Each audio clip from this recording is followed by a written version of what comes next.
खबर उत्तर प्रदेश के जनपद मुरादाबाद से है। ईद उल अजहा से पहले मुरादाबाद के पूर्व सांसद और समाजवादी पार्टी के वरिष्ठ नेता डॉक्टर एसटी हसन ने कई मुद्दों पर खुलकर अपनी बात रखी।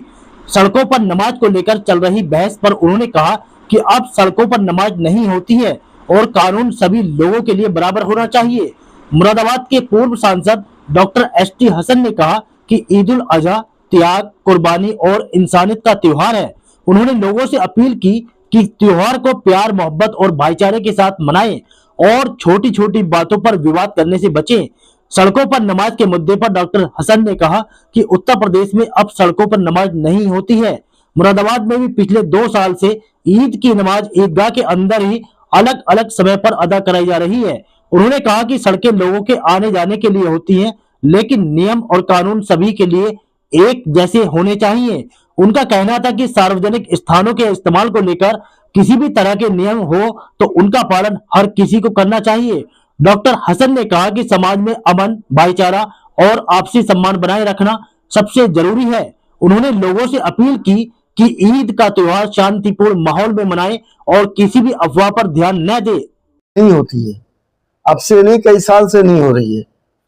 हमारी ईदगाह के अंदर, मुरादाबाद के अंदर पिछले 2 साल से 2 शिफ्टों में ईद की नमाजें हुई हैं।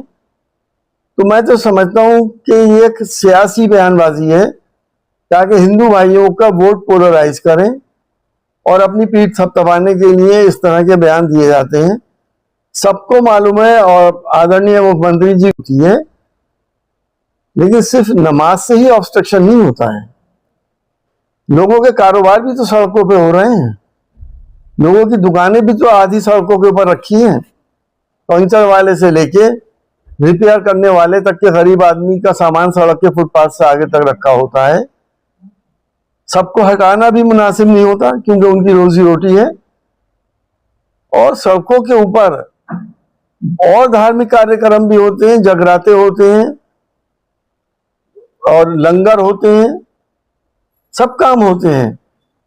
तो मैं तो समझता हूं कि जब नमाज तो सिर्फ मुश्किल से आधे घंटे की बात है, कांवड़ की यात्रा के लिए 1-1 महीने के लिए सड़कें बंद कर दी जाती हैं और लोगों को, राहगीरों को और ट्रैफिक को परेशानी होती है, इसमें कोई शक नहीं है।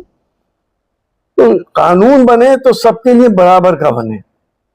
ऐसा नहीं होना चाहिए कि सिर्फ और सिर्फ एक पर्टिकुलर धर्म के मानने वालों के लिए कानून और दूसरे के लिए कुछ नहीं। डॉक्टर साहब,